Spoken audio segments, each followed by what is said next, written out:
সারা বাংলাদেশ থেকে আমাদের যে বিপ্লব জুলাই বিপ্লব ছিল তার ঘোষণাপত্র এই পাঠ করা হবে ঢাকা শহীদ মিনারে।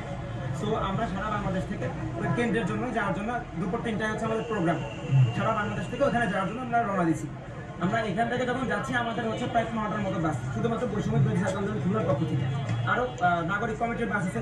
তো আমরা যখন যাচ্ছি মাঝখানে মনে করেন একই সব গাড়ির স্পিড তো সেম ছিল না, মাঝখানে কিছু গাড়িতে প্রায় অ্যাটাক করে স্লো করে ফেলানোর পরে ওরা তখন 4 সাইড থেকে ঘিরে আতঙ্কিত হামলা করে।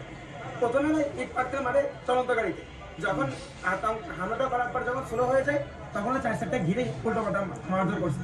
আমরা যখন আসছি, আসার পরে পুলিশ এখানে 4-5 জন আসছে। 4-5 জন আসার পরে তারা আমাদেরকে বলছে কি আমরা এখানে কন্ট্রোল করতেছি, আমাদেরকে একটু সময় দেয়। তারপরে ওনারা চলে আসছে। মানে 40 থেকে 50 মিনিট পরে 5 জন মাত্র আসছে। তার আগে সেনাবাহিনী জানতো না, সেনাবাহিনী চলে আসছে। অথচ পুলিশ আমাদেরকে বলছে তারা আমাদেরকে কন্ট্রোল করতেছে। পুলিশ আসছে 5-7 জন, তাও 40-50 মিনিট পর। এই হচ্ছে পুলিশের অবস্থা। তারা কতগুলো গাড়ি এসছে? আমাদের এখান থেকে 15 থেকে মানে টোটাল যদি কাউন্ট করা হয় 20-25টার মতো। আমাদের অনেক ভাই অসুস্থ হসপিটালে নিয়ে যাওয়া হয়েছে। 7-8 জনের মাথা ফুটে গেছে এবং অনেকেই গুরুতরভাবে আহত। একজনের পাও ভেঙে গেছে বললেই চলে, হাঁটতে পারতেছে না। সেনাবাহিনী পৌঁছে দিচ্ছে। এরকম একটা পরিস্থিতি হবে আমরা এটা কখনো আশা করিনি। শুনে আসছে আমরা তোমাদের পক্ষে তাহলে আমাদের সাহায্য করুন।